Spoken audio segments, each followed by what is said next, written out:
Hi, I'm going to read the book of Job. Job 1. In the land of Uz there lived a man whose name was Job. This man was blameless and upright. He feared God and shunned evil. He had 7 sons and 3 daughters, and he owned 7,000 sheep, 3,000 camels, 500 yoke of oxen, and 500 donkeys, and had a very large number of servants. He was the greatest man among all the people of the East. His sons used to hold feasts in their homes on their birthdays, and they would invite their 3 sisters and eat and drink with them. When a period of feasting had run its course, Job would make arrangements for them to be purified. Early in the morning, he would sacrifice a burnt offering for each of them, thinking, "Perhaps my children have sinned and cursed God in their hearts." This was Job's regular custom. One day, the angels came to present themselves before the Lord, and Satan also came with them. The Lord said to Satan, "Where have you come from?" Satan answered, "The Lord, from roaming throughout the earth, going back and forth on it." Then the Lord said to Satan, "Have you considered my servant Job?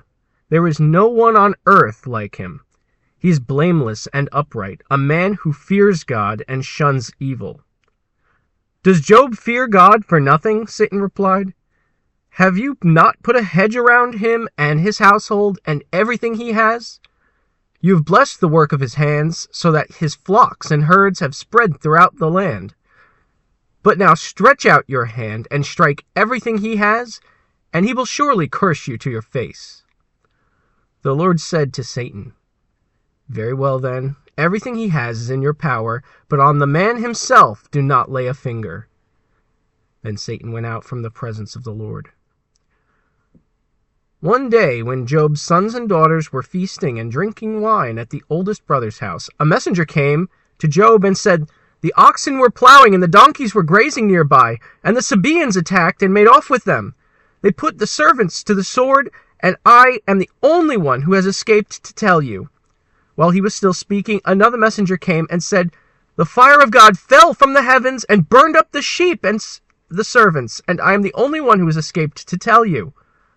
While he was still speaking, yet another messenger came and said, "The Chaldeans formed 3 raiding parties and swept down on your camels and made off with them.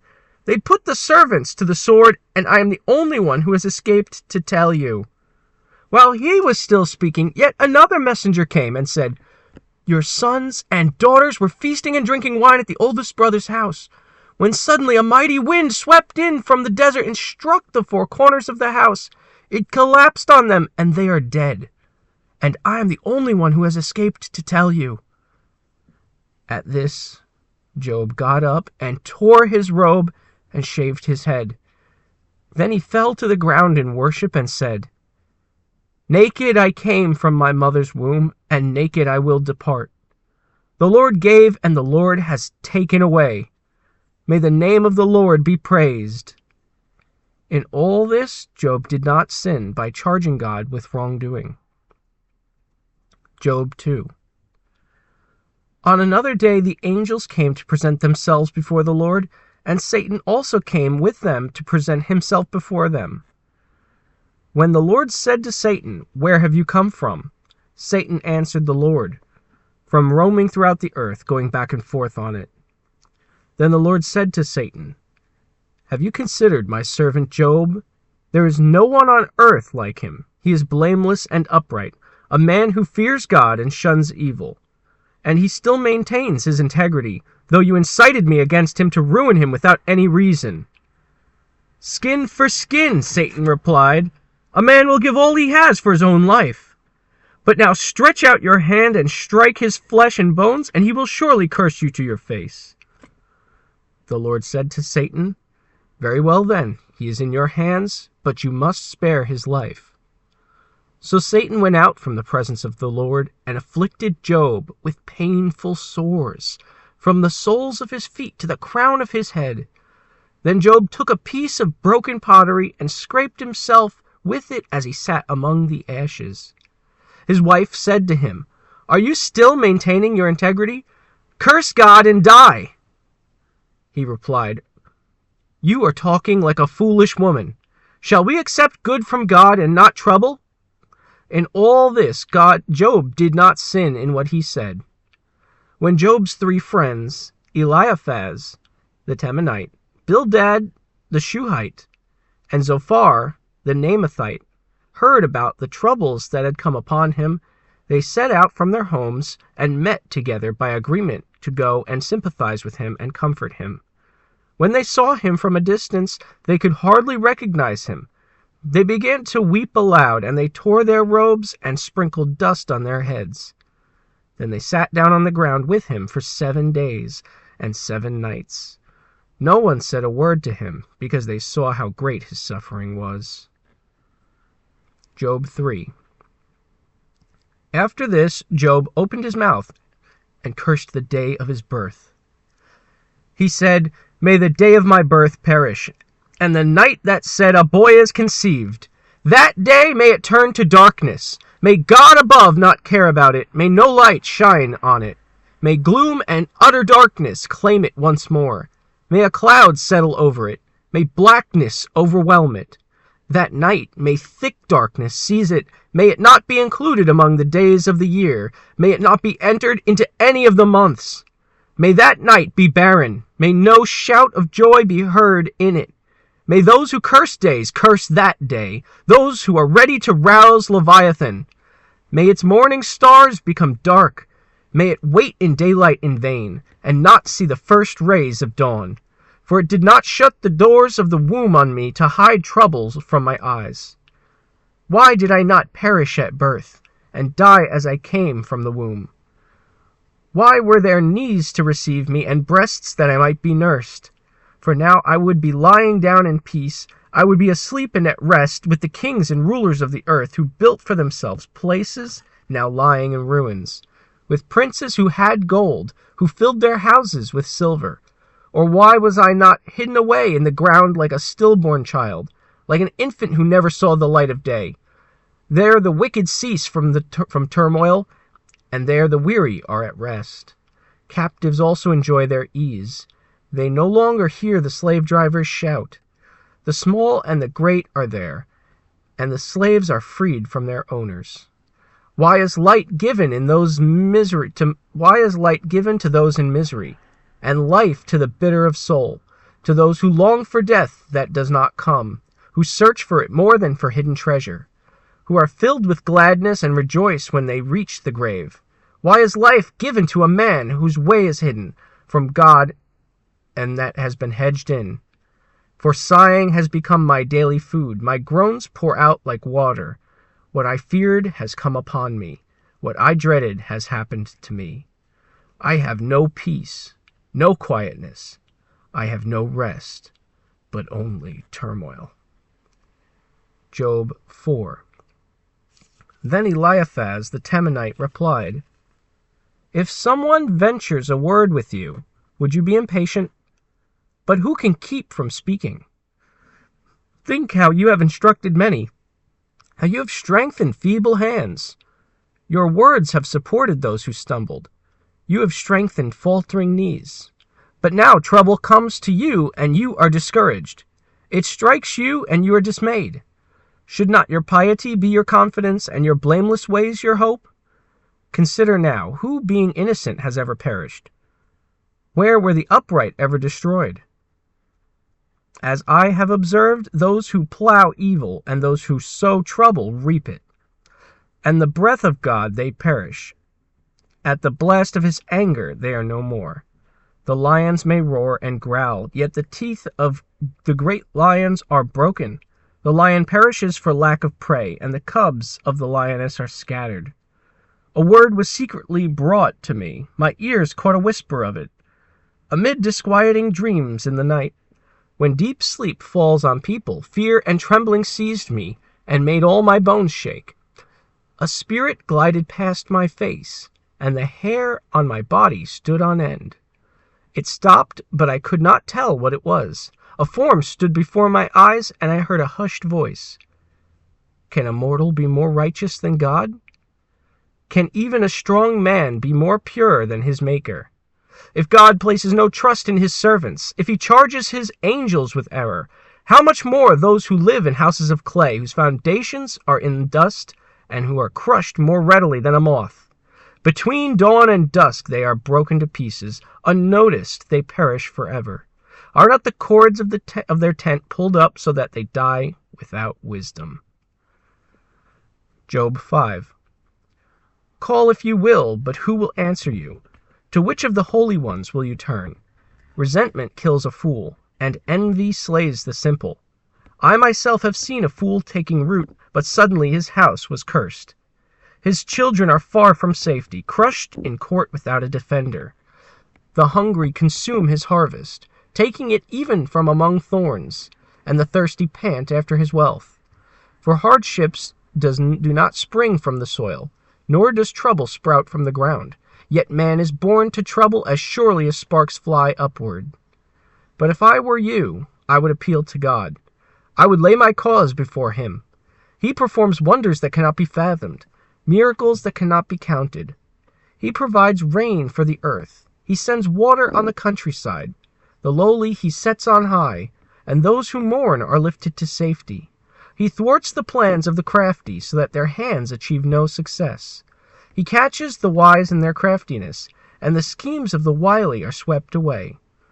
Darkness comes upon them in daytime. At noon they grope as in the night. He saves the needy from the sword in their mouth. He saves them from the clutches of the powerful. So the poor have hope, and injustice shuts its mouth.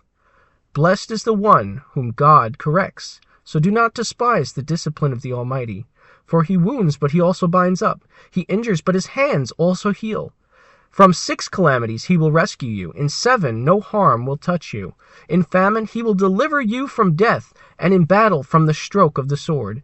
You will be protected from the lash of the tongue, and need not fear when destruction comes. You will laugh at destruction and famine, and need not fear the wild animals. For you will have a covenant with the stones of the field, and the wild animals will be at peace with you. You will know that your tent is secure. You will take stock of your property and find nothing missing. You will know that your children will be many, and your descendants like the grass of the earth. You will come to the grave in full vigor, like sheaves gathered in season. We have examined this, and it is true. So hear it and apply it to yourself. Job 6. Then Job replied, If only my anguish could be weighed, and all my misery be placed on the scales, it would surely outweigh the sand of the seas. No wonder my words have been impetuous. The arrows of the Almighty are in me. My spirit drinks in their poison. God's terrors are marshaled against me. Does a wild donkey bray when it has grass, or an ox bellow when it has fodder? It tastes less food eaten without salt. Or is there any flavor in the sap of the mallow? I refuse to touch it. Such food makes me ill. Oh, that I might have my request, that God would grant for me what I hope, that God would be willing to crush me, to let loose his hand and cut off my life. Then I would still have this consolation, my joy in unrelenting pain, that I had not denied the words of the Holy One. What strength do I have that I should still hope? What prospects that I should still be patient? Do I have the strength of stone? Is my flesh bronze? Do I have any power to help myself, now that success has been driven from me? Anyone who withholds kindness from a friend forsakes the fear of the Almighty. But my brothers are as undependable as intermittent streams, as the streams that overflow, when darkened by thawing ice and swollen with melting snow, but that stop flowing in the dry season, and in the heat vanish from their channels. Caravans turn aside from their routes. They go off into the wasteland and perish. The caravans of Tema look for water. The traveling merchants of Sheba look in hope. They are distressed because they have been confident. They arrive there only to be disappointed. Now you too have proved to be of no help. You see something dreadful and are afraid. Have I ever said, give something on my behalf? Pay a ransom for me from your wealth? Deliver me from the hand of the enemy. Rescue me from the clutches of the ruthless. Teach me, and I will be quiet. Show me where I have been wrong. How painful are honest words, but what do your arguments prove? Do you mean to correct what I say and treat my desperate words as wind? Would you even cast lottery for the orphan and barter away your friend? But now be so kind as to look at me. Would I lie to your face? Relent, do not be unjust. Reconsider, for my integrity is at stake. Is there any wickedness on my lips? Can my mouth not discern malice?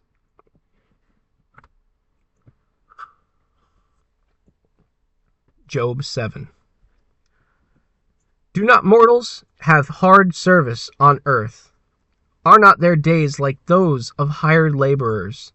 Like a slave longing for evening shadows, or a hired laborer waiting to be paid, so I have been allotted months of futility, and nights of misery have been assigned to me. When I lie down, I think, how long before I get up? The night drags on, and I toss and turn until dawn. My body is clothed with worms and scabs. My skin is broken and festering. My days are swifter than a weaver's shuttle, and they come to an end without hope. Remember, O God, that my life is but a breath. My eyes will never see happiness again.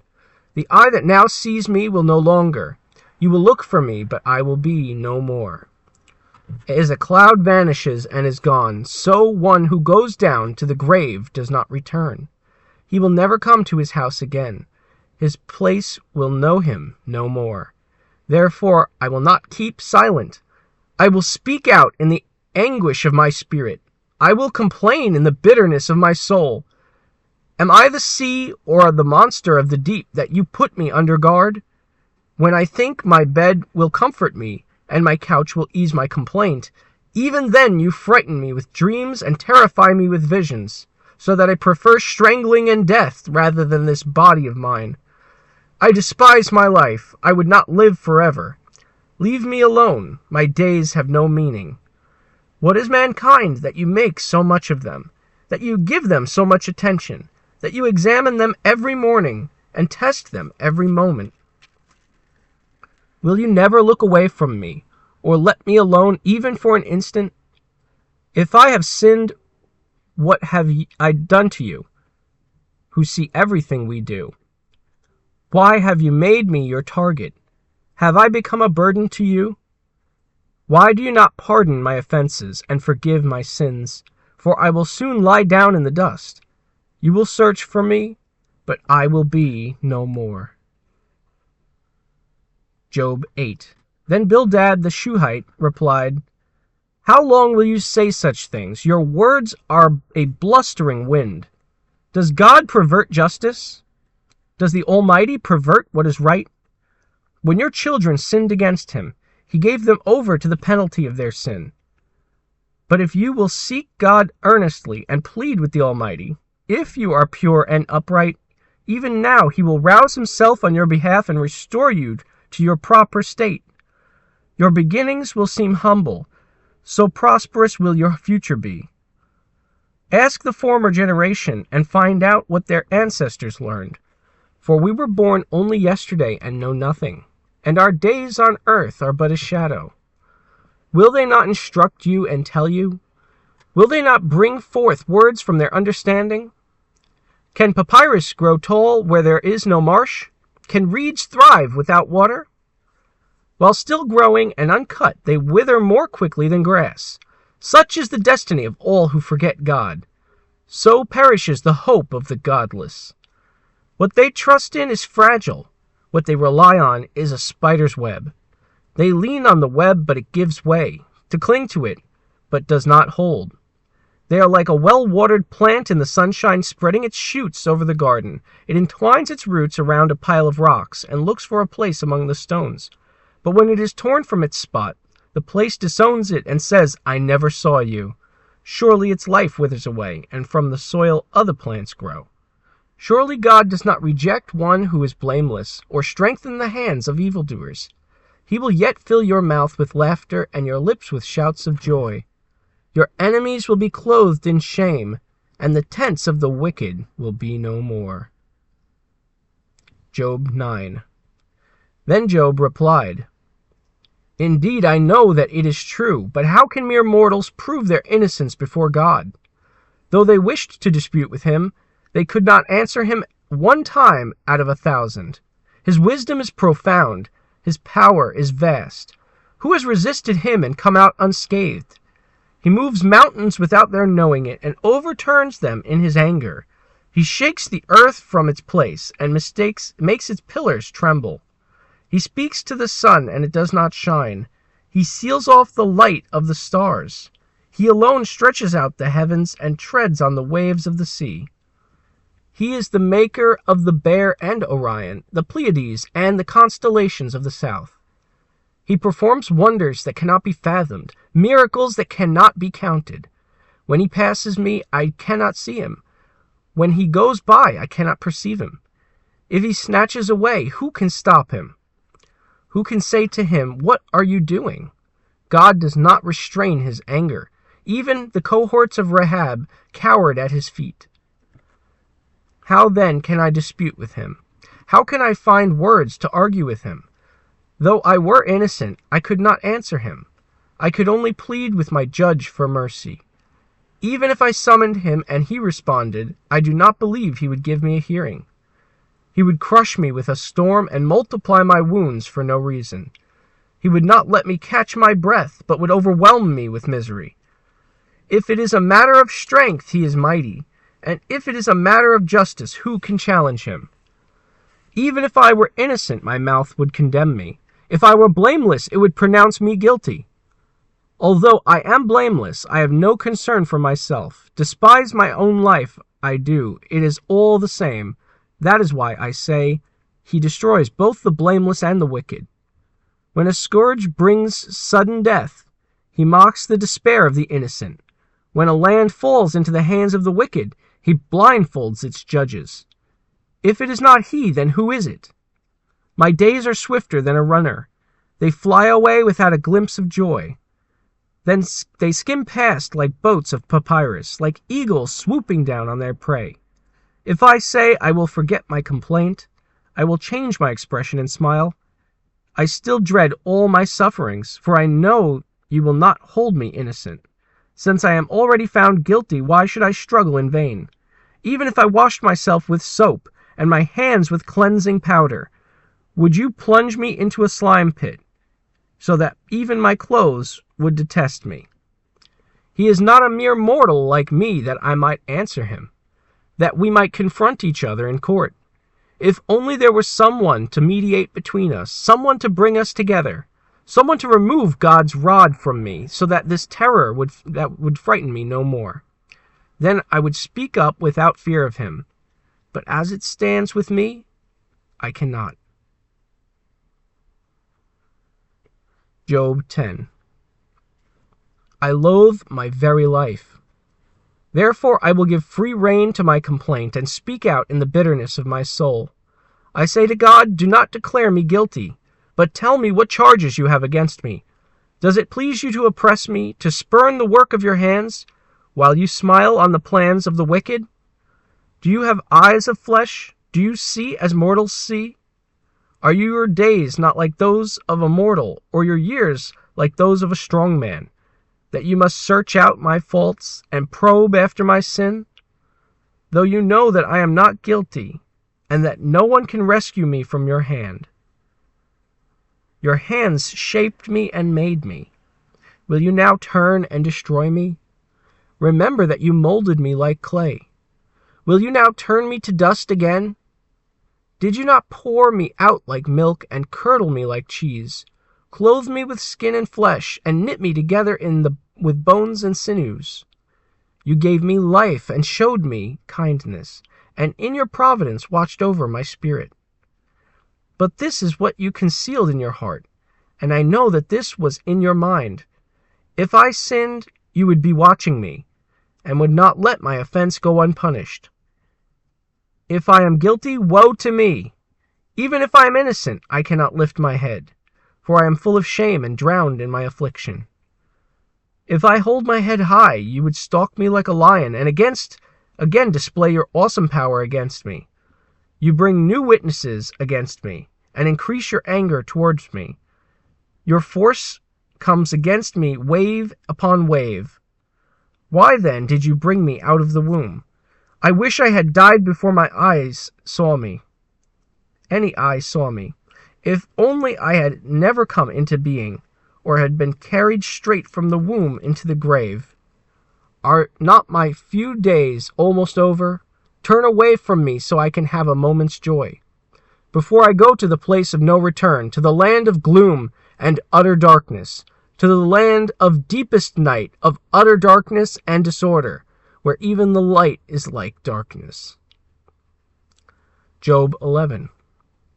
Then Zophar the Naamathite replied, Are all these words to go unanswered? Is this talker to be vindicated? Will your idle talk reduce others to silence? Will no one rebuke you when you mock? You say to God, My beliefs are flawless, and I am pure in your sight. Oh, how I wish that God would speak, that he would open his lips against you, and disclose to you the secrets of wisdom, for true wisdom has two sides. Know this, God has even forgotten some of your sin. Can you fathom the mysteries of God? Can you probe the limits of the Almighty? They are higher than the heavens above. What can you do? They are deeper than the depths below. What can you know? Their measure is longer than the earth and wider than the sea. If he comes along and confines you in prison and convenes a court, who can oppose him? Surely he recognizes deceivers. And when he sees evil, does he not take note? But the witless can no more become wise than a donkey's colt can be born human. Yet if you devote your heart to him and stretch out your hands to him, if you put away the sin that is in your hand and allow no evil to dwell in your tent, then free of fault you will lift up your face. You will stand firm and without fear. You will surely forget your trouble, recalling it only as waters gone by. Life will be brighter than noonday, and darkness will become like morning. You will be secure because there is hope. You will look about you and take your rest in safety. You will lie down with no one to make you afraid, and many will count your favor. But the eyes of the wicked will fail, and escape will elude them. Their hope will become a dying gasp. Job 12. Then Job replied, Doubtless you are the only people who matter, and wisdom will die with you. But I have a mind as well as you. I am not inferior to you. Who does not know all these things? I have become a laughing stock to my friends, though I called on God and he answered. A mere laughing stock, though righteous and blameless. Those who are at ease have contempt for my misfortune, as the fate of those whose feet are slipping. The tents of marauders are undisturbed, and those who provoke God are secure. Those God has in his hand. But ask the animals, and they will teach you, or the birds in the sky, and they will tell you. Or speak to the earth, and it will teach you, or let the fish of the sea inform you. Which of all these does not know that the hand of the Lord has done this? In his hand is the life of every creature, and the breath of all mankind. Does not the ear test words as the tongue tastes food? Is not wisdom found among the aged? Does not long life bring understanding? To God belongs wisdom and power. Counsel and understanding are his. What he tears down cannot be rebuilt. Those he imprisons cannot be released. If he holds back the waters, there is drought. If he lets them loose, they devastate the land. To him belong strength and insight. Both deceived and deceiver are his. He leads rulers away stripped and makes fools of judges. He takes off the shackles and put on by kings, and ties a loincloth around their waist. He leads priests away stripped and overthrows officials long established. He silences the lips of trusted advisers and takes away the discernment of elders. He pours contempt on nobles and disarms the mighty. He reveals the deep things of darkness and brings utter darkness into the light. He makes nations great and destroys them. He enlarges nations and disperses them. He deprives the leaders of the earth of their reason. He makes them wander in a trackless waste. They grope in darkness with no light. He makes them stagger like drunkards. Job 13. My eyes have seen all this. My ears have heard it and understood it. What you know, I know also. I am not inferior to you, but I desire to speak to the Almighty and to argue my case with God. You, however, smear me with lies. You are worthless physicians, all of you. If only you would be altogether silent. For you, that would be wisdom. Hear now my argument. Listen to the pleas of my lips. Will you speak wickedly on God's behalf? Will you speak deceitfully for him? Will you show him partiality? Will you argue the case for God? Would it turn out well if he examined you? Could you deceive him as you might deceive a mortal? He would surely call you to account if you secretly showed partiality. Would not his splendor terrify you? Would not the dread of him fall on you? Your maxims are proverbs of ashes. Your defenses are defenses of clay. Keep silent and let me speak. Then let come to me what may. Why do I put myself in jeopardy and take my life in my hands? Though he slay me, yet I will hope in him. I will surely defend my ways to his face. Indeed, this will turn out for my deliverance, for no godless person would dare come before him. Listen carefully to what I say. Let my words ring in your ears. Now that I have prepared my case, I know I will be vindicated. Can anyone bring charges against me? If so, I will be silent and die. Only grant me these two things, God, and then I will not hide from you. Withdraw your hand far away from me, and stop frightening me with your terrors. Then summon me, and I will answer, or let me speak to you and reply to me. How many wrongs and sins have I committed? Show me my offense and my sin. Why do you hide your face and consider me your enemy? Will you torment me, a wind-blown leaf? Will you chase after dry chaff? For you write down bitter things against me and make me reap the sins of my youth. You fasten my feet in shackles.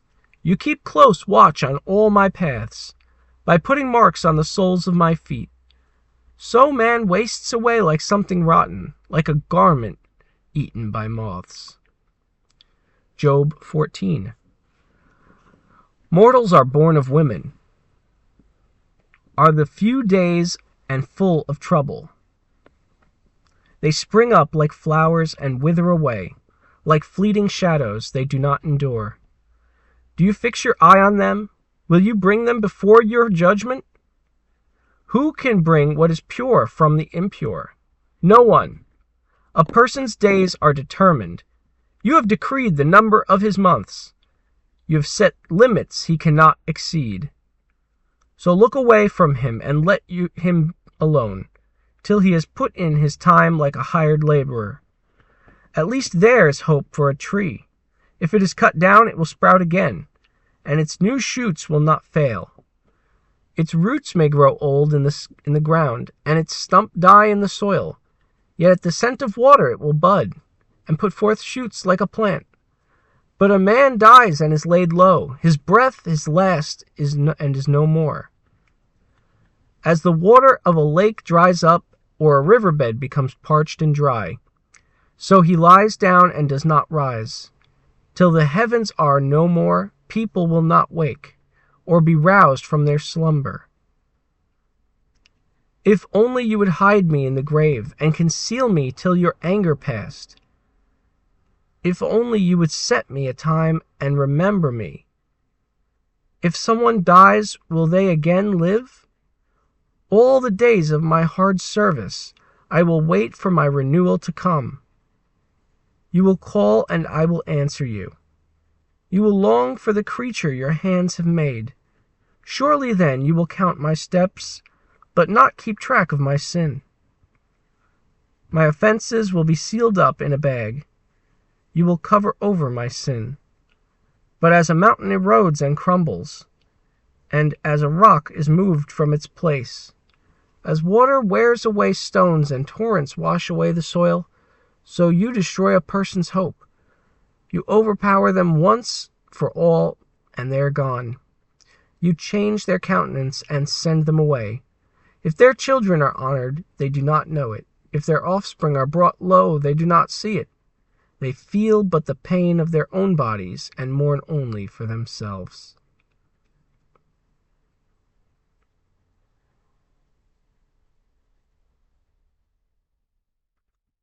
Job 15. Then Eliphaz the Temanite replied, Would a wise person answer with empty notions, or fill their belly with the hot east wind? Would they argue with useless words, with speeches that have no value? But you even undermine piety and hinder devotion to God. Your sin prompts your mouth. You adopt the tongue of the crafty. Your own mouth condemns you, not mine. Your own lips testify against you. Are you not the first man ever born? Were you brought forth before the hills? Do you listen in on God's counsel? Do you have a monopoly on wisdom? What do you know that we do not know? What insights do you have that we do not have? The gray-haired and the aged are on our side, men even older than your father. Are God's consolations not enough for you? Words spoken gently to you? Why has your heart carried you away? And why do your eyes flash, so that you vent your rage against God and pour out such words from your mouth? What are mortals that they could be pure? Or those born of a woman that they could be righteous? If God places no trust in his holy ones, even if the heavens are not pure in his eyes, how much less mortals who are vile and corrupt, who drink up evil like water? Listen to me, and I will explain to you. Let me tell you what I have seen, what the wise have declared, hiding nothing received from their ancestors, to whom alone the land was given, when no foreigners moved among them. All his days the wicked man suffers torment. The ruthless man through all the years stored up for him. Terrifying sounds fill his ears. When all seems well, marauders attack him. He despairs of escaping the realm of darkness. He's marked for the sword. He wanders about for food like a vulture. He knows the day of darkness is at hand. Distress and anguish fill him with terror. Troubles overwhelm him. Like a king poised to attack, because he shakes his fist at God and vaunts himself against the Almighty, defiantly charging against him with a thick, strong shield. Though his face is covered with fat and his waist bulges with flesh, he will inhabit ruined towns and houses where no one lives, houses crumbling to rubble. He will no longer be rich, and his wealth will not endure, nor will his possessions spread over the land. He will not escape the darkness. A flame will wither his shoots, and the breath of God's mouth will carry him away.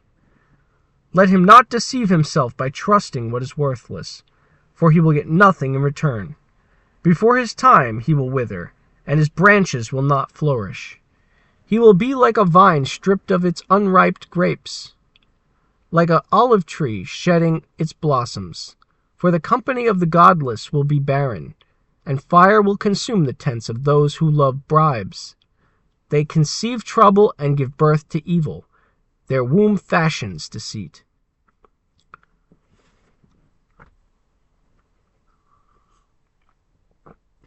Job 16. Then Job replied, I have heard many things like these. You are miserable comforters, all of you. Will your long-winded speeches never end? What ails you that you keep on arguing? I also could speak like you if I were in my place. If you were in my place, I could make fine speeches against you and shake my head at you. But my mouth would encourage you. Comfort from my lips would bring you relief. Yet if I speak, my pain is not relieved. And if I refrain, it does not go away. Surely, God, you have worn me out. You have devastated my entire household. You have shriveled me up, and it has become a witness. My gauntness rises up and testifies against me. God assails me and tears me in his anger. He gnashes his teeth at me. My opponent fastens on me his piercing eyes. People open their mouths to jeer at me. They strike my cheek in scorn. They unite together against me. God has turned me over to the ungodly and thrown me into the clutches of the wicked. All was well with me, but he shattered me. He seized me by the neck and crushed me. He has made me his target. His archers surround me. Without pity he pierces my kidneys and spills my gall on the ground. Again and again he bursts upon me. He rushes me like a warrior. I have been skewered in sackcloth over my skin and buried my brow in the dust. My face is red with weeping. Dark shadow rings on my eyes.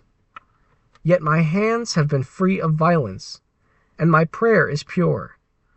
Earth, do not cover my blood. May my cry never be laid to rest. Even now my witness is in heaven. My advocate is on high. My intercessor is my friend, as my eyes pour out tears to God. On behalf of a man he pleads with God as one pleads for a friend. Only a few years will pass before I take the path of no return. Job 17. My spirit is broken. My days are cut short.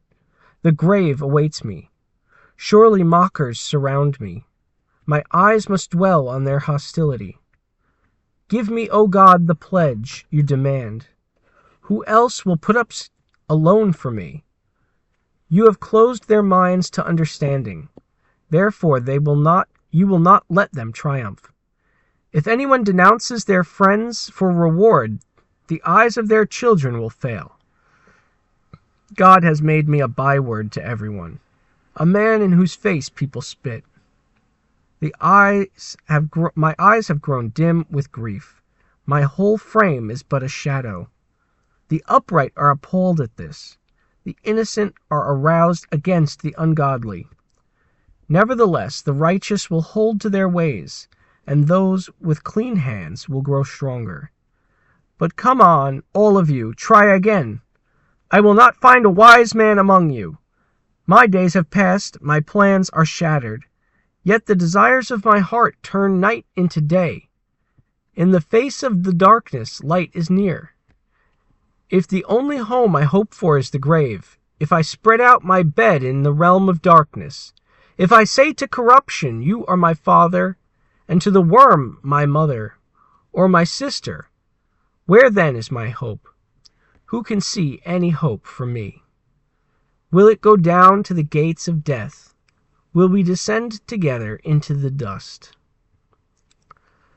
Job 18. Then Bildad the Shuhite replied, When will you end these speeches? Be sensible, and then we can talk. Why are we regarded as cattle, and considered stupid in your sight? You who tear yourself to pieces in your anger. Is the earth to be abandoned for your sake? Or must the rocks be moved from their place? The lamp of a wicked man is snuffed out. The flame of his fire stops burning. The light of his tent becomes dark. The lamp outside him goes out. The vigor of his step is weakened. His own schemes throw him down. His feet thrust him into a net. He wanders into its mesh. A trap seizes him by the heel. A snare holds him fast. A noose is hidden for him on the ground. A trap lies in his path. Terrors startle him on every side, and dog is his every step. Calamity is hungry for him. Disaster is ready for him when he falls. If he eats away parts of his skin, death's firstborn devours his limbs. He is torn from the security of his tent and marched off to the king of terrors. Fire resides in his tent. Burning sulfur is scattered over his dwelling. His roots dry up below and his branches wither above. The memory of him perishes from the earth. He has no name in the land. He is driven from light into the realm of darkness and is banished from the world. He has no offspring or descendant among his people, no survivor where once he lived. People of the West are appalled at his fate. Those of the East are seized with horror. Surely such is the dwelling of an evil man. Such is the place of one who does not know God. Job 19. Then Job replied, How long will you torment me and crush me with these words? 10 times now you have reproached me. Shamelessly you attack me. If it is true that I have gone astray, my error remains my concern alone. If indeed you would exalt yourselves above me and use my humiliation against me, then know that God has wronged me and drawn his net around me. Though I cry violence, I can get no response. Though I call for help, there is no justice. He has blocked my way, so I cannot pass. He has shrouded my paths in darkness. He has stripped me of my honor and removed the crown from my head. He tears me down on every side till I am gone. He uproots my hope like a tree. His anger burns against me. He counts me among his enemies. His troops advance in force. They build a siege ramp against me and encamp around my tent. He's alienated my family from me. My acquaintances are completely estranged from me. My relatives have gone away.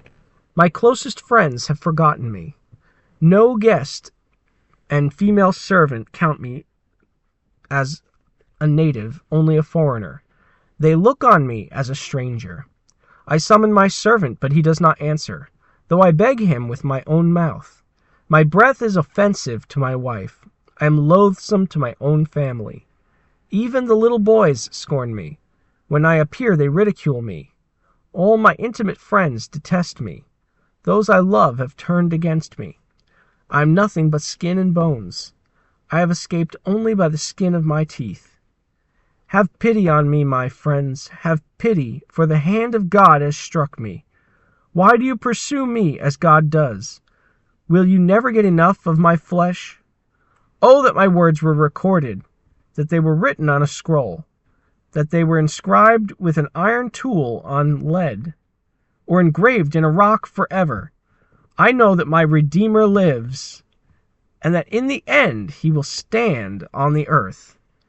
And after my skin has been destroyed, yet in my flesh I will see God. I myself will see him with my own eyes. I and not another. How my heart yearns within me. If you say, how will we hound him, since the root of the trouble lies in him? You should fear the sword yourselves, for wrath will bring punishment by the sword. Then you will know that there is judgment.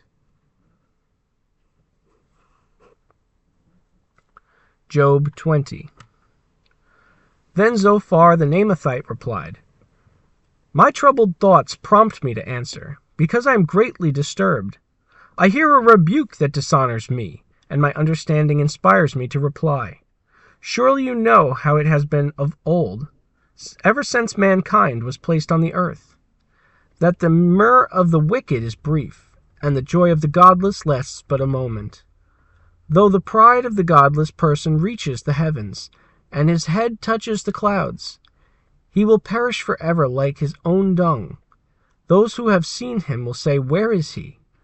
Like a dream he flies away, no more to be found, banished like a vision of the night. The eye that saw him will not see him again. His place will look on him no more. His children must make amends to the poor. His own hands must receive and give back his wealth. The youthful vigor that fills his bones will lie with him in the dust. Though evil is sweet in his mouth, he hides it under his tongue.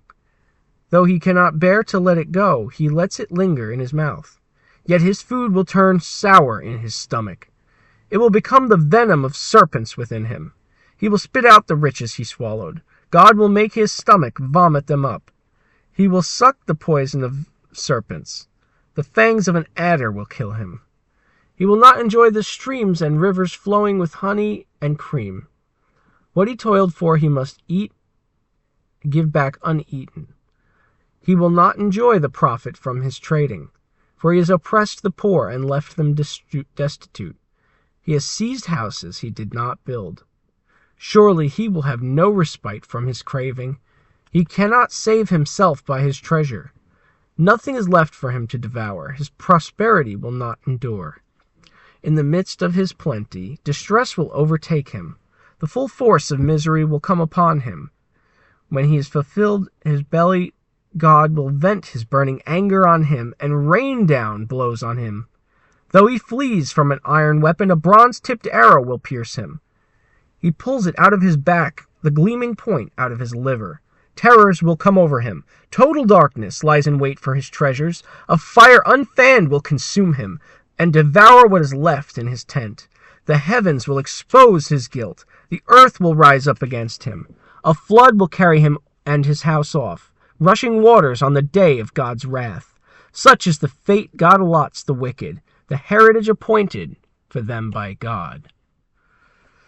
Job 21. Then Job replied, "Listen carefully to my words. Let this be the consolation you give me. Bear with me while I speak, and after I have spoken, mock on. Is my complaint directed to a human being? Why should I not be impatient? Look at me and be appalled. Clap your hands over your mouths. When I think about this, I am terrified. Trembling seizes my body. Why do the wicked live on, growing old and increasing in power? They see their children established around them, their offspring before their eyes. Their homes are safe and free from fear. The rod of God is not on them. Their bulls never fail to breed. Their cows calve and do not miscarry. They send forth their children as a flock. Their little ones dance about. They sing to the music of the timbrel and lyre. They make merry to the sound of the pipe. They spend their years in prosperity and go down to the grave in peace. Yet they say to God, leave us alone. We have no desire to know your ways. Who is the Almighty that we should serve him? What would we gain by praying to him? But their prosperity is not in their own hands, so I stand aloof from the plans of the wicked. Yet how often is the lamp of the wicked snuffed out? How often does calamity come upon them, the fate God allots in his anger? How often are they like straw before the wind, like chaff swept away by a gale? It is said, God stores up the punishment of the wicked for their children.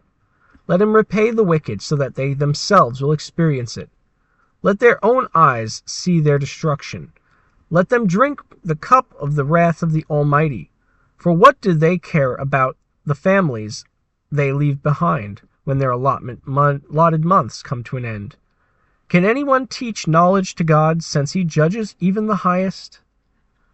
One person dies in full vigor, completely secure and at ease, well nourished in body, bones rich with marrow. Another dies in bitterness of soul, having never enjoyed anything good. Side by side they lie in the dust, and worms cover over them both. I know full well that you are thinking the schemes by which you would wrong me. They say, where now is the house of the wicked, and the tents of those who were great? Have you never questioned those who travel? Have you paid no regard to their accounts? That the wicked are spared from the day of calamity, that they are delivered from the day of wrath. Who denounces their conduct to their face? Who repays them for what they've done? They're carried to the grave, and watch is kept over their tombs. The soil in the valley is sweet to them. Everyone follows after them, and countless throngs go before them. So how can you console me with your nonsense? Nothing is left of your answers but falsehood. Job 22. Then Eliphaz the Temanite replied, Can a man be of benefit to God? Even a wise person benefit him. What pleasure would it give the Almighty if you were righteous? What would he gain if your ways were blameless? Is it for your piety that he rebukes you or brings charges against you? Is it not your wickedness? Are not your sins endless and great? You demand security from your relatives for no reason. You stripped people of their clothing, leaving them naked. You gave no water to the weary, and you withheld food from the hungry. Though you were a powerful man, owning land, an honored man living on it. And you sent widows away empty-handed, and broke the strength of the orphan. That is why snares are all around you, why sudden peril terrifies you. Why is it so dark that you cannot see, and why a flood of water covers you? Is not God in the heights of heaven? And see how lofty are the highest stars. Yet you say, what does God know? Does he judge through such darkness? Thick clouds veil him, so he does not see us, and he goes about in the vaulted heavens. Will you keep to the old path that the wicked have trod? They were carried off before their time, their foundations washed away by a flood. They said to God, leave us alone. What can the Almighty do to us? Yet it was he who filled their houses with good things. So I stand aloof from the plans of the wicked. The righteous see their ruin and rejoice. The innocent mock them, saying, surely our foes are destroyed and fire devours their wealth. Submit to God and be at peace with him. In this way, prosperity will come to you. Accept instruction from his mouth, and lay up his words in your heart. If you return to the Almighty, you will be restored. If you remove wickedness far from your tent, and assign your nuggets to the dust, your gold of Ophir to the rocks in the ravines, then the Almighty will be your gold, the choicest silver for you. Surely then you will find delight in the Almighty, and will lift up your face to God. You will pray to him, and he will hear you, and you will fulfill your vows. What you decide on will be done, and light will shine on your ways. When people are brought low, you say, lift them up.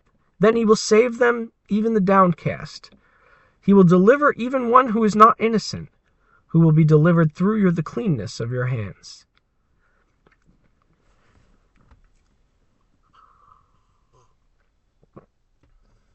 Job 23. Then Job replied, even today my complaint is bitter. His hand is heavy in spite of my groaning. If only I knew where to find him. If only I could go to his dwelling. I would state my case before him, and fill my mouth with arguments. I would find out what he would answer me, and consider what he would say to me. Would he vigorously oppose me?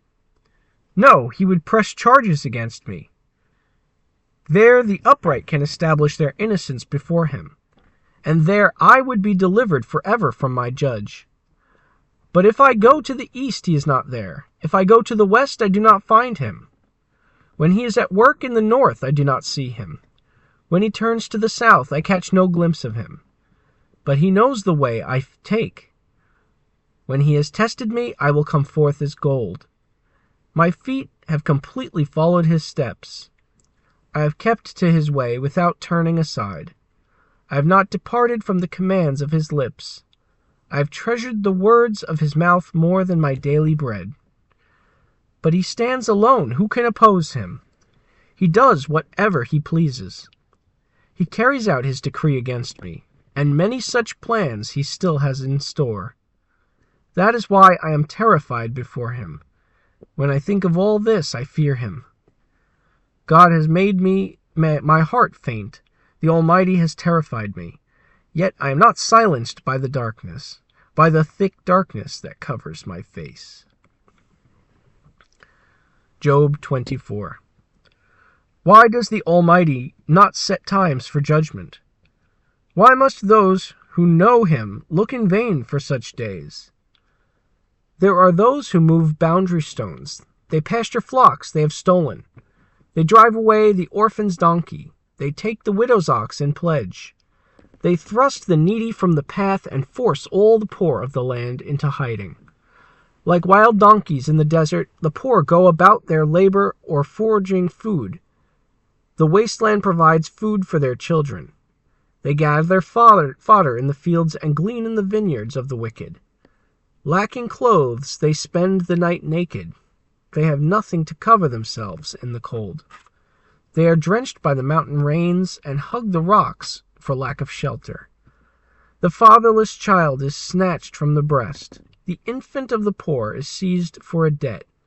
Lacking clothes, they go about naked.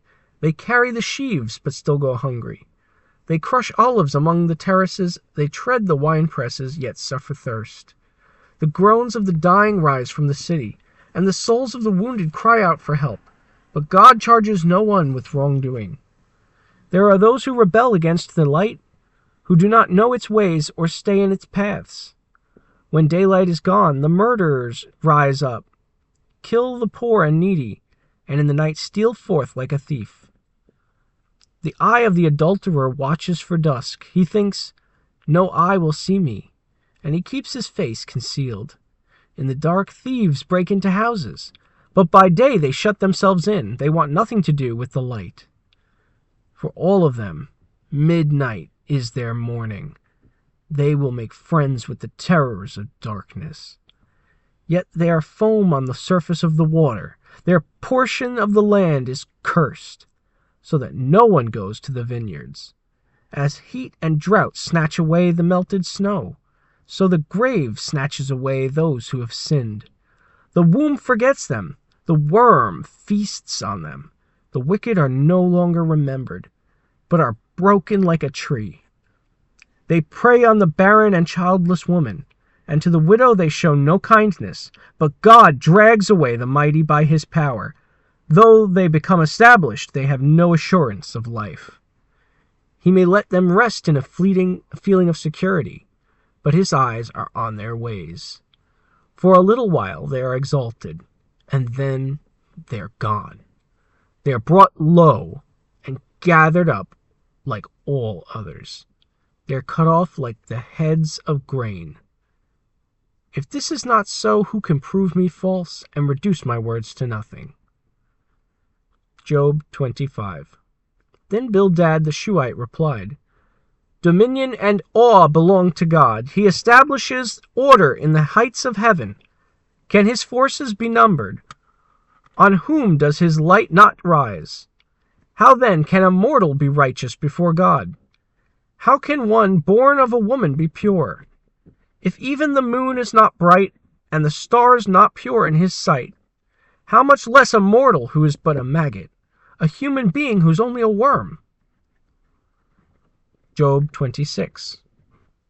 Then Job replied, "How you have helped the powerless! How you have saved the arm that is feeble! What advice you have offered to one without wisdom! And what great insight you have displayed! Who has helped you utter these words? And whose spirit spoke from your mouth? The dead are in deep anguish, those beneath the waters and all that live in them. The realm of the dead is naked before God. Destruction lies uncovered. He spreads out the northern skies over empty space and suspends the earth over nothing. He wraps up the waters in his clouds, yet the clouds do not burst under their weight. He covers up the face of the full moon, spreading his clouds over it. He marks out the horizon on the face of the waters for a boundary between light and darkness. The pillars of the heavens quake, aghast at his rebuke. By his power he churned up the sea. By his wisdom he cut Rahab to pieces. By his breath the skies became fair. His hand pierced the gliding serpent. And these are but the outer fringe of his works. How faint the whisper we hear of him! Who then can understand the thunder of his power? Job 27. And Job continued his discourse. As surely as God lives, who has denied me justice, the Almighty who made my life bitter, as long as I have life within me, the breath of God in my nostrils, my lips will not say anything wicked, and my tongue will not utter lies. I will never admit you are in the right. Till I die, I will not deny my integrity. I will maintain my innocence and never let go of it. My conscience will not reproach me as long as I live. May my enemy be like the wicked, my adversary like the unjust. For what hope have the godless when they are cut off, when God takes away their life? Does God listen to their cry when distress comes upon them? Will they find delight in the Almighty? Will they call on God at all times? I will teach you about the power of God. The ways of the Almighty I will not conceal. You have all seen this yourselves. Why then this meaningless talk? Here is the fate God allots to the wicked, the heritage a ruthless man receives from the Almighty. However many his children, their fate is the sword. His offspring will never have enough to eat. The plague will bury those who survive him, and their widows will not weep for them. Though he heaps up silver like dust, and clothes like piles of clay, what he lays up the righteous will wear, and the innocent will divide his silver. The house he builds is like a moth's cocoon, like a hut made by a watchman. He lies down wealthy, but will do so no more. When he opens his eyes, all is gone. Terrors overtake him like a flood. A tempest snatches him away in the night. The east wind carries him off, and he's gone. It sweeps him out of his place. It hurls itself against him without mercy as he flees headlong from its power.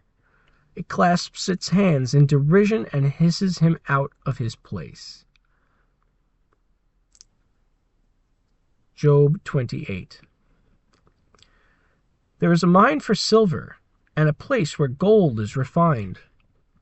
Iron is taken from the earth, and copper is smelted from ore. Mortals put an end to the darkness. They search out the furthest recesses for ore in the blackest darkness. Far from human dwellings they cut a shaft. Its place is untouched by human feet. Far from other people they dangle and sway.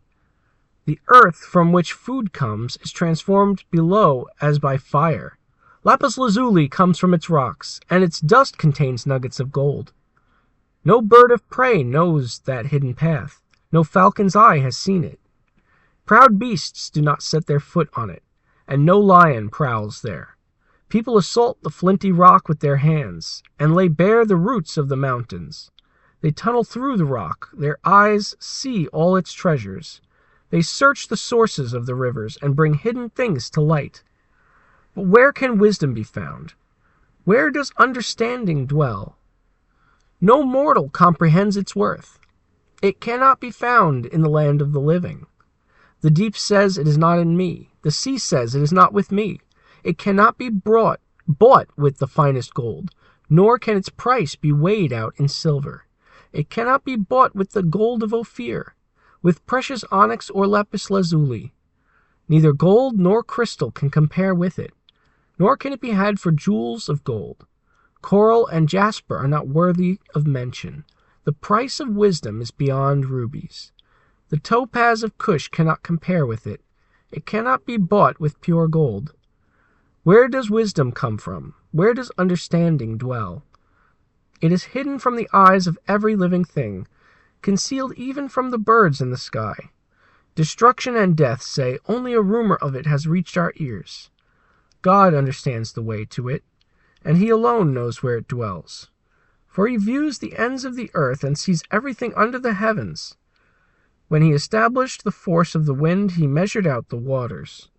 When he made a decree for the rain and a path for the thunderstorm, then he looked at wisdom and appraised it. He confirmed it and tested it. And he said to the human race, "The fear of the Lord, that is wisdom. And to shun evil is understanding."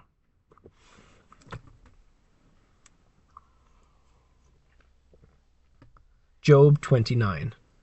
Job continued his discourse.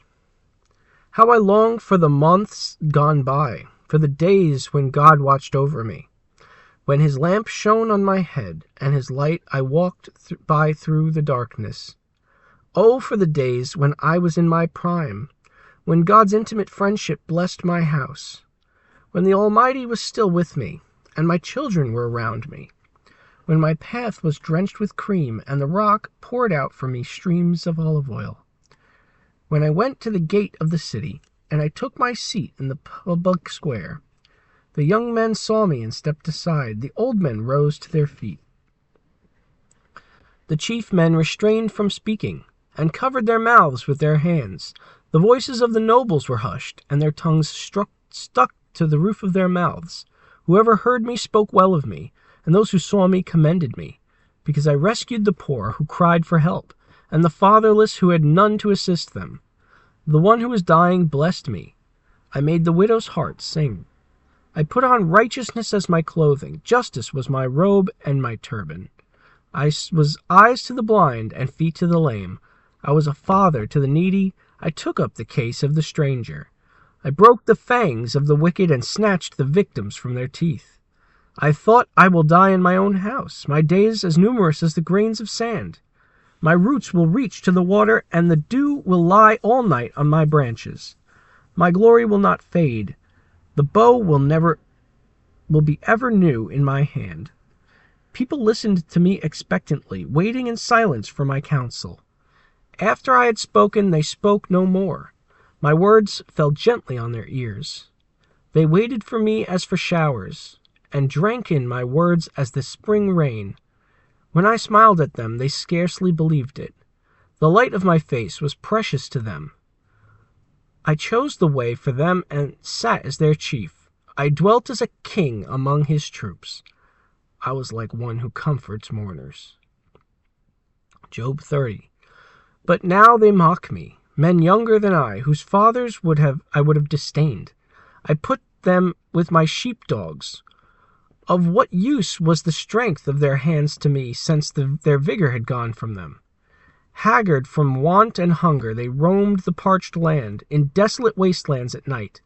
In the brush they gathered salt herbs, and their food was the root of the broom bush. They were banished from human society, shouted at as if they were thieves. They were forced to live in the dry stream beds, among the rocks and in the holes in the ground. They brayed among the bushes and huddled in the undergrowth. A base and nameless brood, they were driven out of the land. Now those young men mock me in song. I have become a byword among them. They detest me and keep their distance. They do not hesitate to spit in my face. Now that God has unstrung my bow and afflicted me, they throw off restraint in my presence. On my right the tribe attacks. They lay snares for my feet. They build up their siege ramps against me. They break up my road. They succeed in destroying me. No one can help him, they say. They advance as though a gaping breach. Amid the ruins they come rolling in. Terrors overwhelm me. My dignity is driven away as by the wind. My safety vanishes like a cloud. And now my life ebbs away. Days of suffering grip me. Night pierces my bones. My gnawing pains never rest. In his great power, God has become like clothing to me. He binds me like the neck of my garment. He throws me into the mud, and I am reduced to dust and ashes. I cry out to you, God, but you do not answer. I stand up, but you merely look at me. You turn on me ruthlessly. With the might of your hand, you attack me. You snatch me up and drive me before the wind. You toss me about in the storm. I know you will bring me down to death, the place appointed for all the living. Surely no one lays a hand on a broken man when he cries for help in his distress. Have I not wept for those in trouble? Has not my soul grieved for the poor? Yet when I hoped for good, evil came. When I looked for light, then came darkness. The churning inside me never stops. Days of suffering confront me. I go about blackened, but not by the sun. I stand up in the assembly and cry for help. I have become a brother of jackals, a companion of owls. My skin grows black and peels, my body burns with fever. My lyre is turned to mourning, and my pipe to the sound of wailing.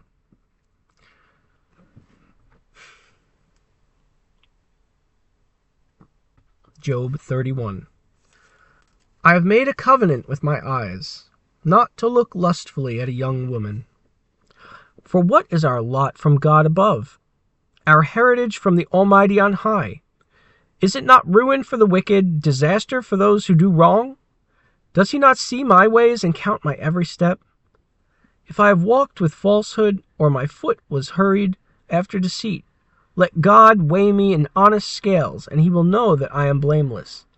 If my steps have turned from the path, if my heart has been led by my hands, or if my hands have been defiled, then may others eat what I have sown, and may my crops be uprooted. If my heart has been enticed by a woman, or if I have lurked at my neighbor's door, then may my wife grind another man's grain, and may another man sleep with her. For that would have been wicked, a sin to be judged. It is a fire that burns to destruction. It would have uprooted my harvest. If I have denied justice to any of my servants, whether male or female, when they made a grievance against me, what will I do when God confronts me? What will I answer when called to account? Did not he who made me in the womb make them? Did not the same one form us both within our mothers? If I have denied the desires of the poor, or let the eyes of the widow grow weary, if I have kept my bread to myself, not sharing it with the orphan, but from my youth I reared them as a father would, and from my birth guided the widow, if I have seen anyone perishing for lack of clothing, or the needy without garments, and their hearts did not bless me, for warming them with the fleece from my sheep, if I have raised my hand against the orphan, knowing that I had influence in court, then let my arm fall from the shoulder, let it be broken off at the joint.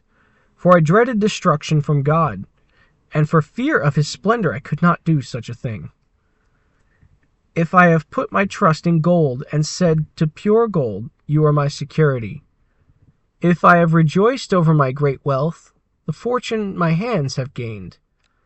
If I regarded the sun in its radiance, or the moon moving in splendor, so that my heart was secretly enticed, and my hand offered them a kiss of homage, then these would be sins to be judged, for I would have been unfaithful to God on high.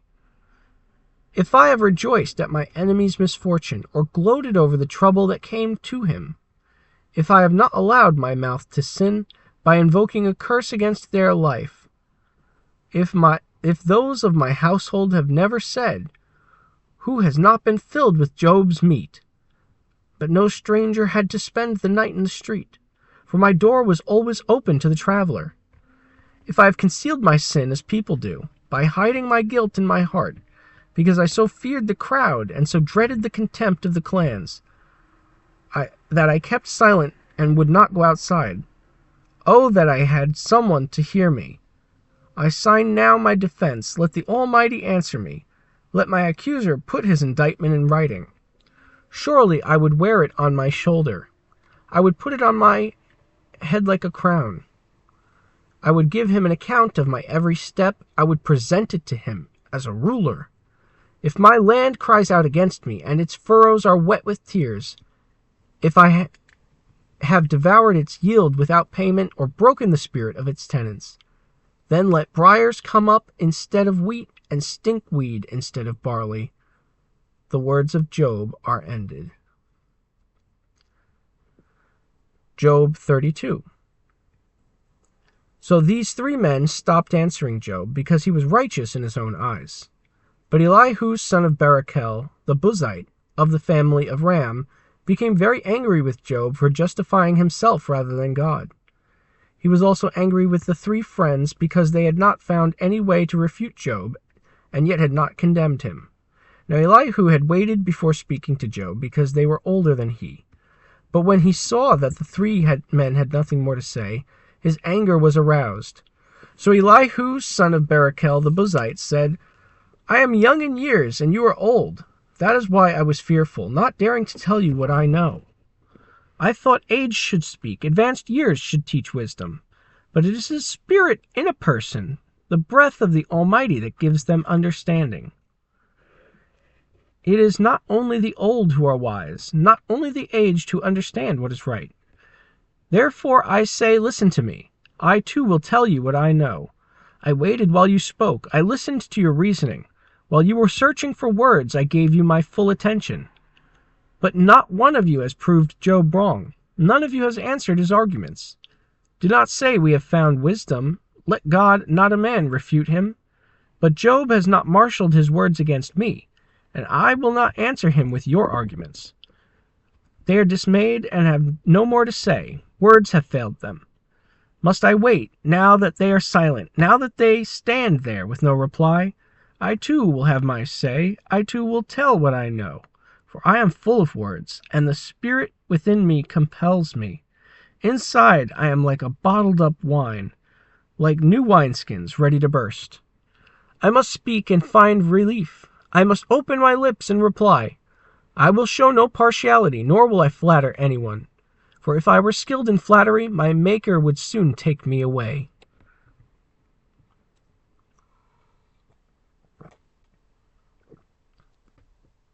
Job 33. But now, Job, listen to my words. Pay attention to everything I say.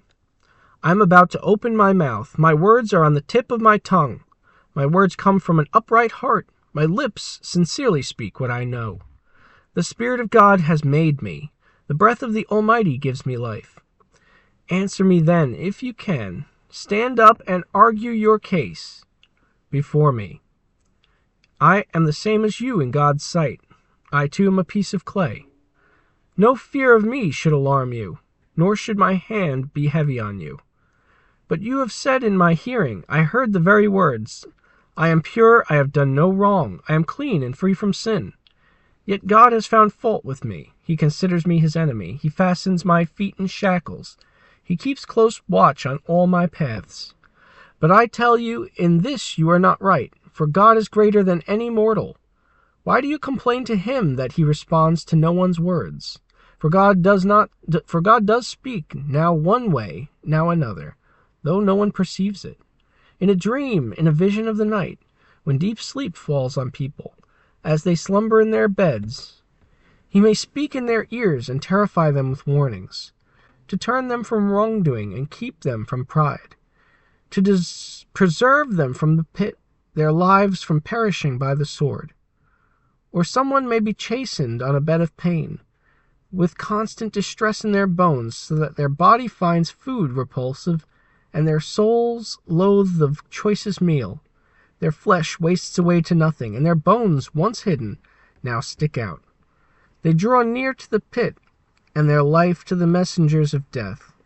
Yet if there is an angel at their side, a messenger, 1 out of 1,000, sent to tell them how to be upright, and he is gracious to that person and says to God, spare them from going down to the pit, I have found a ransom for them. Let their flesh be renewed like a child's. Let them be restored as in the days of their youth. Then that person can pray to God and find favor with him. They will see God face to face and shout for joy. He will restore them to full well-being. And they will go to others and say, I have sinned, I have perverted what is right, but I did not get what I deserved. God has delivered me from going down to the pit, and I shall live to enjoy the light of life. God does all these things to a person, twice, even 3 times, to turn them back from the pit, that the light of life may shine on them. Pay attention, Job, and listen to me. Be silent, and I will speak. If you have anything to say, answer me. Speak up, for I want to vindicate you. But if not, then listen to me. Be silent, and I will teach you wisdom. Job 34. Then Elihu said, Hear my words, you wise men. Listen to me, you men of learning. For the ear tests words as the tongue tastes food. Let us discern for ourselves what is right. Let us learn together what is good. Job says, I am innocent, but God denies me justice. Although I am right, I am considered a liar. Although I am guiltless, his arrows inflict me an incurable wound. Is there anyone like Job who drinks scorn like water? He keeps company with evildoers. He associates with the wicked, for he says there is no profit in trying to please God. So listen to me, you men of understanding. Far be it from God to do evil, for the Almighty to do wrong. He repays everyone for what they have done. He brings on them what their conduct deserves. It is unthinkable that God would do wrong, that the Almighty would pervert justice. Who appointed him over the earth? Who put him in charge of the whole world? If it were his intention, he withdrew his spirit and breath, all humanity would perish together. Mankind would return to the dust. If you have understanding, hear this. Listen to what I say. Can someone who hates justice govern? Will you condemn the just and the mighty one? Is he not the one who says to kings, you are worthless, and to nobles, you are wicked, who shows no partiality to princes, and does not favor the rich over the poor, for they are all the work of his hands? They die in an instant, in the middle of the night. The people are shaken and they pass away.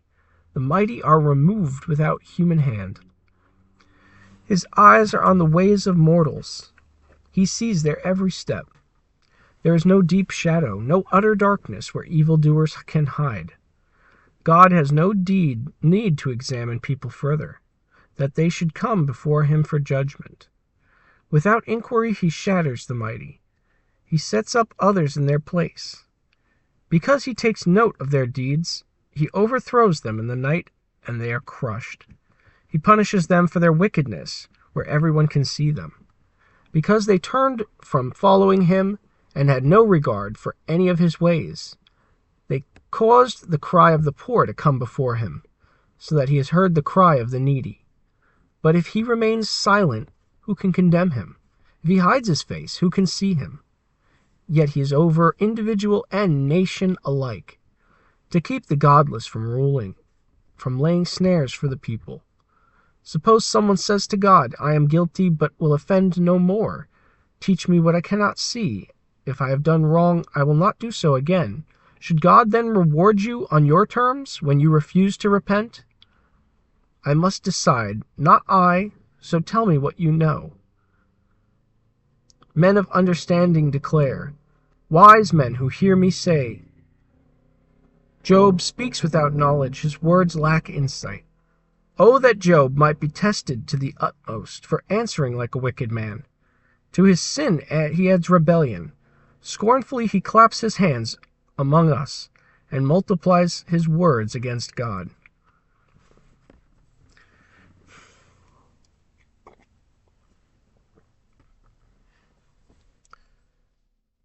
Job 35. Then Elihu said, Do you think this is just? You say I am in the right, not God. Yet you ask him, what profit is it to me? What do I gain by not sinning? I would like to reply to you and to your friends with you.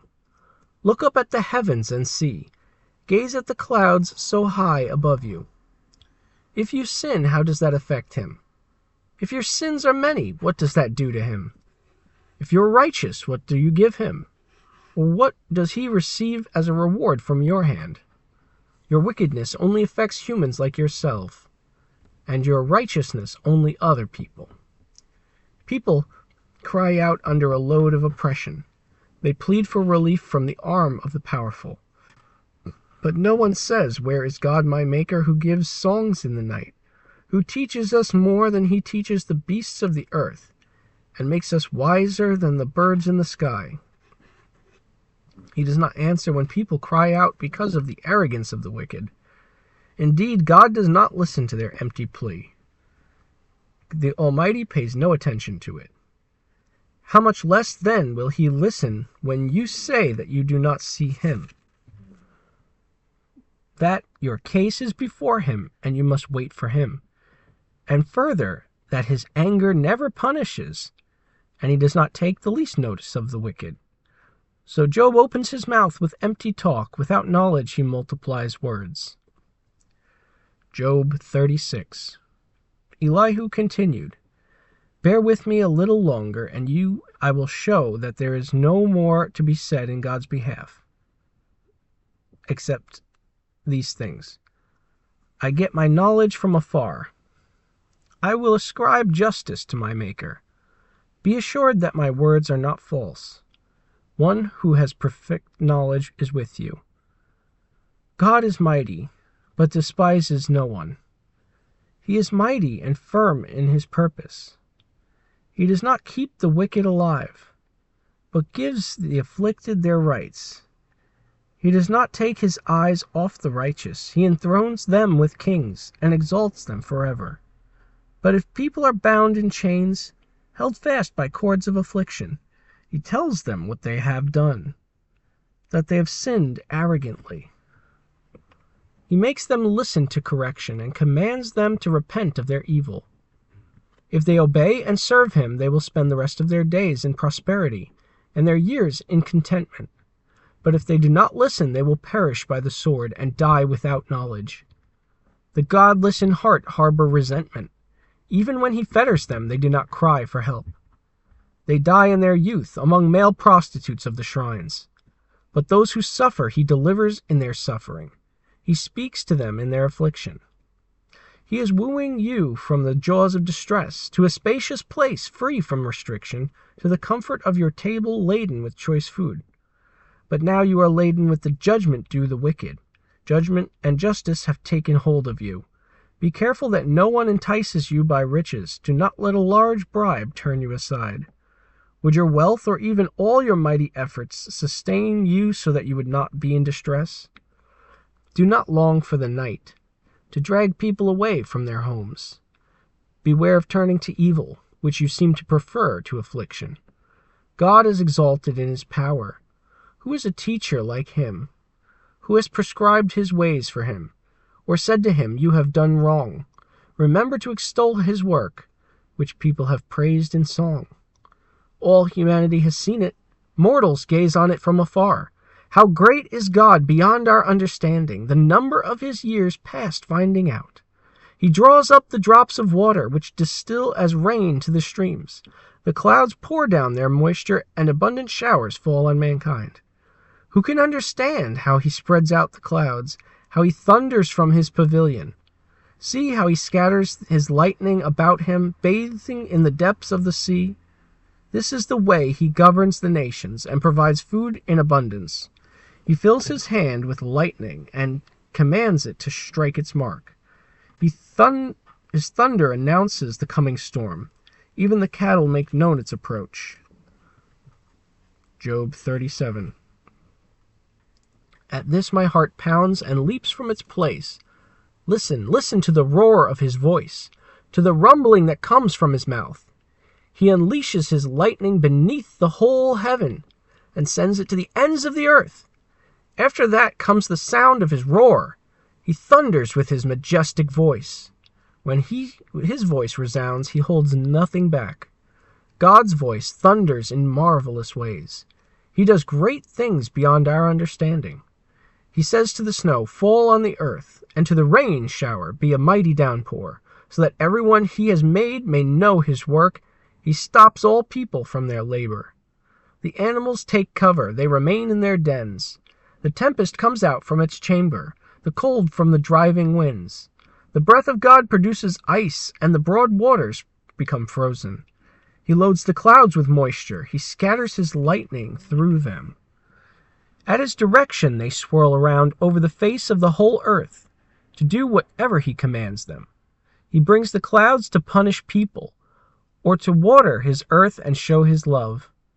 Listen to this, Job. Stop and consider God's wonders. Do you know how God controls the clouds and makes his lightning flash? Do you know how the clouds hang poised, those wonders of him who has perfect knowledge? You who swelter in your clothes when the land lies hushed under the south wind, can you join him in spreading out the skies, hard as a mirror of cast bronze?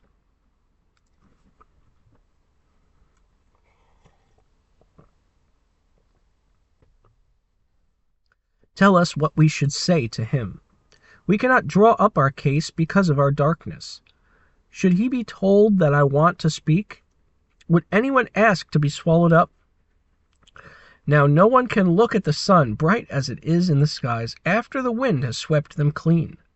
Out of the north he comes in golden splendor. God comes in awesome majesty.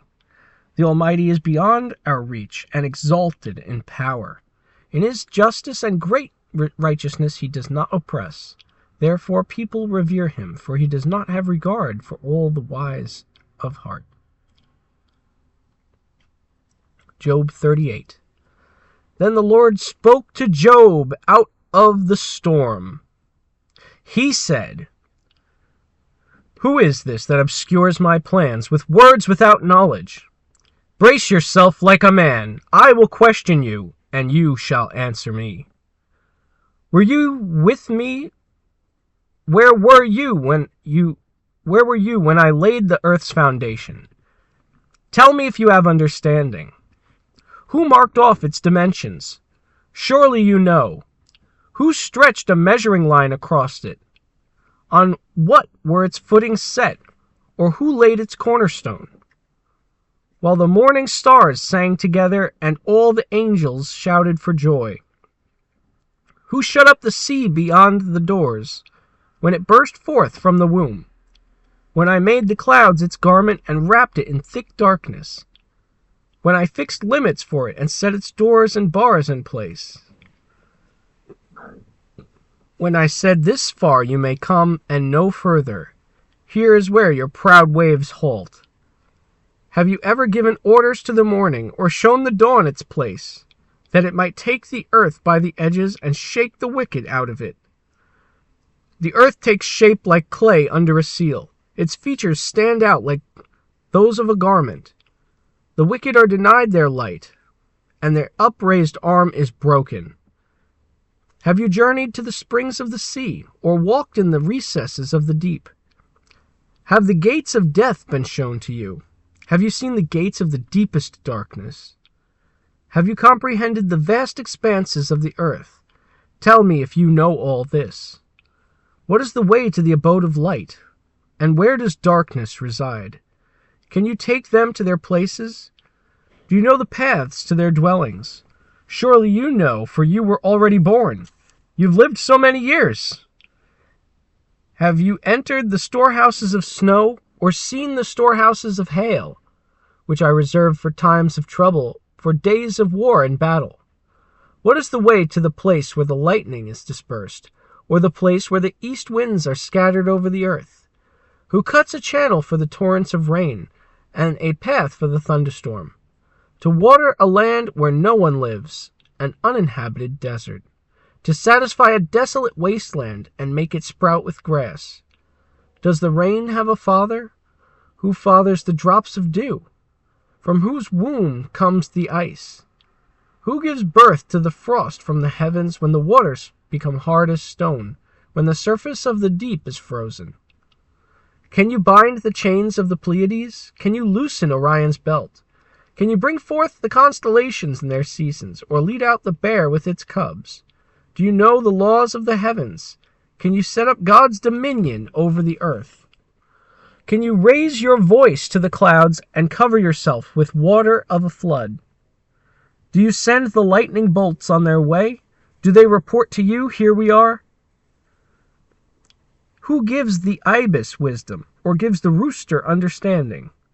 Who has the wisdom to count the clouds? Who can tip over the water jars of heaven when the dust becomes hard and the clods of earth stick together? Do you hunt the prey for the lioness and satisfy the hunger of the lions when they crouch in their dens or lie in wait in a thicket?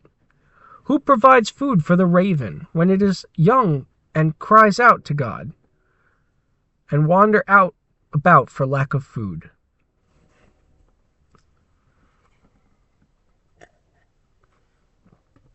Job 39. Do you know when the mountain goats give birth? Do you watch when the doe bears her fawn? Do you count the months till they bear? Do you know the time they give birth? They crouch down and bring forth their young. Their labor pains are ended. Their young thrive and grow, strong in the wilds. They leave and do not return.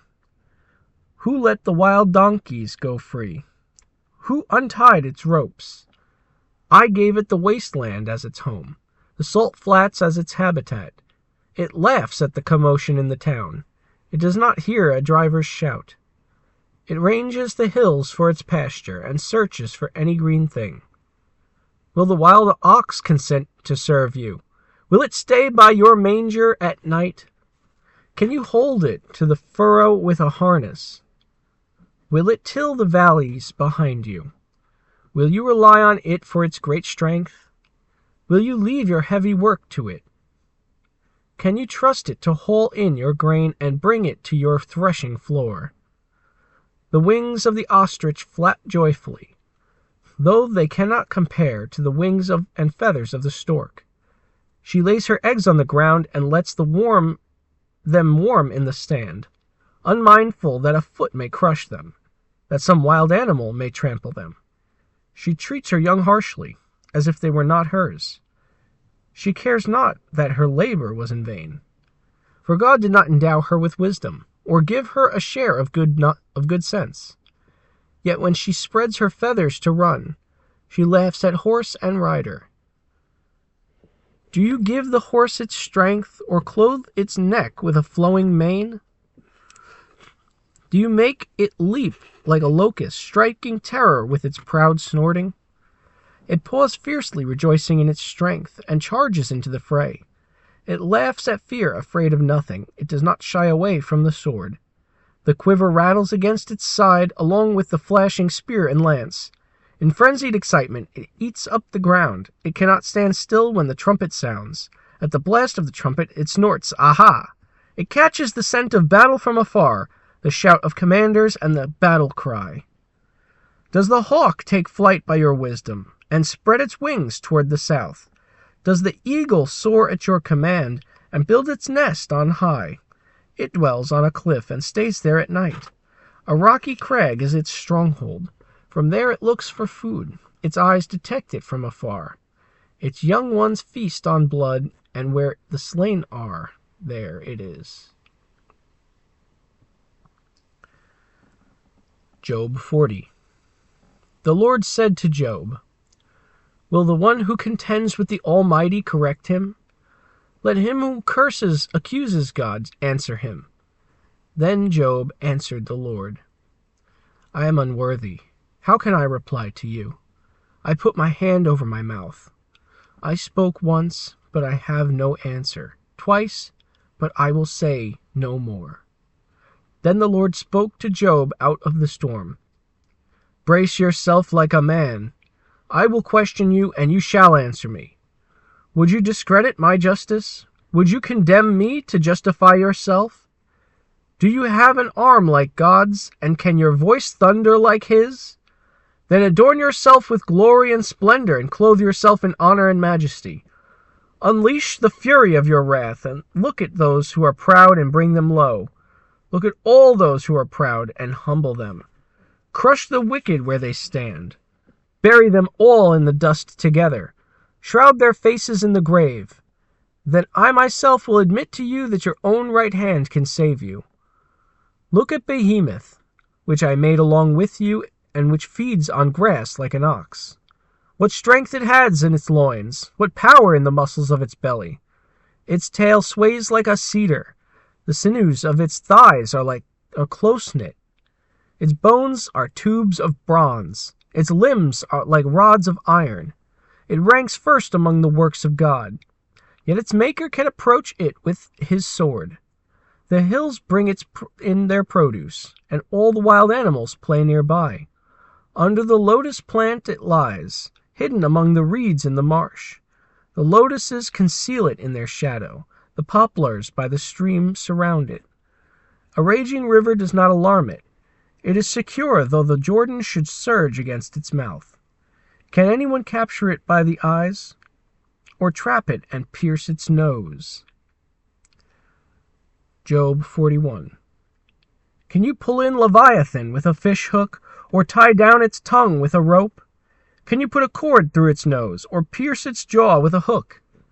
Will it keep begging you for mercy? Will it speak to you with gentle words? Will it make an agreement with you, for you take it as your slave? for life, for you to take it? Can you make a pet of it like a bird, or put it on a leash for the young women in your house? Will traders barter for it? Will they divide it up among the merchants?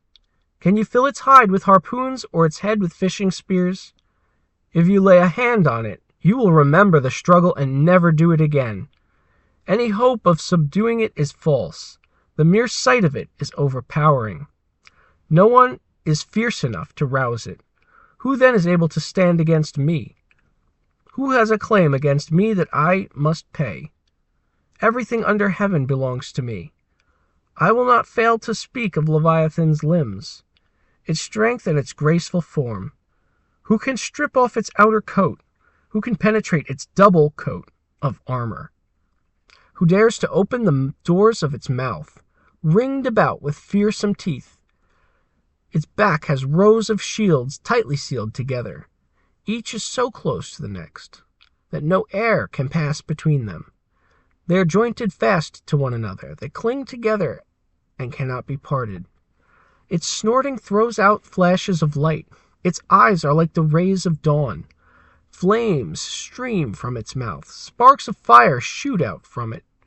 Smoke pours from its nostrils, as from a boiling pot over burning reeds. Its breath sets coals ablaze, and flames dart from its mouth. Strength resides in its neck. Dismay goes before it. The folds of its flesh are tightly joined. They are firm and immovable. Its chest is hard as rock, hard as a lower millstone. When it rises up, the mighty are terrified. They retreat before its thrashing. The sword that reaches it has no effect, nor does the spear or the dart or the javelin. Iron it treats like straw, and bronze like rotten wood. Arrows do not make it flee. Sling stones are like chaff to it. A club seems to it but a pierce of straw. It laughs at the rattling of the lance. Its undersides are jagged potsherds, leaving a trail in the mud like a threshing sledge. It makes the depths churn like a boiling cauldron, and stirs up the sea like a pot of ointment. It leaves a glistening wake behind it. One who would think the deep white had hair. Nothing on earth is its equal, a creature without fear. It looks down on all that are haughty. It is king over all that are proud. Job 42. Then the Lord replied to Job. And Job replied to the Lord, I know that you can do all these things. No purpose of yours can be thwarted. You asked, who is this that obscures my plans without knowledge? Surely I spoke of those things I did not understand, things too wonderful for me to know. You said, listen now, and I will speak. I will question you, and you shall answer me. My ears have heard you, but now my eyes have seen you. Therefore I despise myself, and repent in dust and ashes. After the Lord had said these things to Job, he said to Eliphaz the Temanite, I am angry with you and your two friends, because you have not spoken the truth about me, and as my servant Job has. So now take 7 bulls and 7 rams, and go to my servant Job, and sacrifice a burnt offering for yourselves.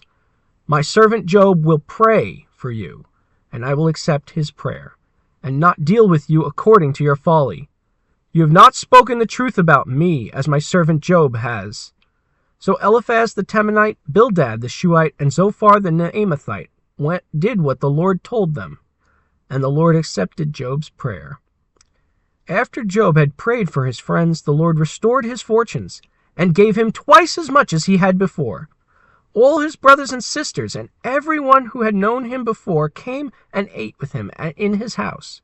They all comforted and consoled him over all the trouble the Lord had brought on him, and each one gave him a piece of silver and a gold ring. The Lord blessed the latter part of Job's life more than the former part. He had 14,000 sheep, 6,000 camel, and 1,000 yoke of oxen, and 1,000 donkeys. And he also had 7 sons and 3 daughters. The first daughter he named Jemimah, the second Keziah, and the third Keren-Happuch.